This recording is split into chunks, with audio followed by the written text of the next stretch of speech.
नमस्कार दोस्तों। आज का सवाल है कि रोज़ा क्यों रखा जाता है। क्या रोज़ा सिर्फ भूखे प्यासे रहने का नाम है? नहीं, रोज़ा एक ट्रेनिंग है, आत्मा की, मन की और शरीर की।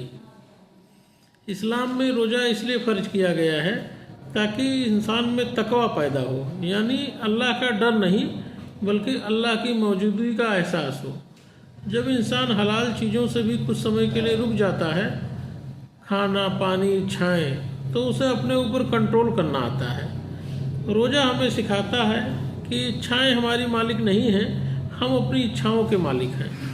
रोज़ा गुनाह से बचने की ताकत देता है, ज़ुबान को झूठ से, आँखों को गलत से और दिल को नफ़रत से बचाने की ट्रेनिंग देता है। अब इसका नैतिक और सामाजिक कारण यह है, रोज़ा हमें गरीबों और भूखों का दर्द महसूस कराता है। जब पेट में भूख लगती है तो समझ आता है कि जिनके पास रोज़ खाने को नहीं होता, उनकी ज़िंदगी कैसी होती होगी। यहीं से इंसान के दिल में हमदर्दी पैदा होती है, सदका खैरात का जज्बा बढ़ता है और समाज में बराबरी का एहसास आता है। रोज़ा हमें सब्र सिखाता है, गुस्सा आए तो कैसे रुकना है, भूख लगे तो कैसे सब्र करना है, कोई उकसाए तो मुस्कुराकर टाल देना है। यही सब्र इंसान के किरदार को मजबूत बनाता है। और मानसिक और भावनात्मक कारण रोज़ा का यह है कि आज की भागदौड़ भरी ज़िंदगी में हम हर चीज़ तुरंत चाहते हैं, खाना हो, सुविधा हो, जवाब हो, नतीजे हो। रोज़ा हमें रुकना सिखाता है, इच्छा के होते हुए भी उसे पूरा ना करना, यही आत्म नियंत्रण है। इससे मन शांत होता है। साइंटिफिक भाषा में हम बोलेंगे, अगर डॉक्टर की भाषा में, एकदम आपका जो विज़न है वो फोकस होता है, आपकी जो आइडियाज़ होती हैं वो फोकस होती हैं। इंसान अपने आप अंदर को झांकता है।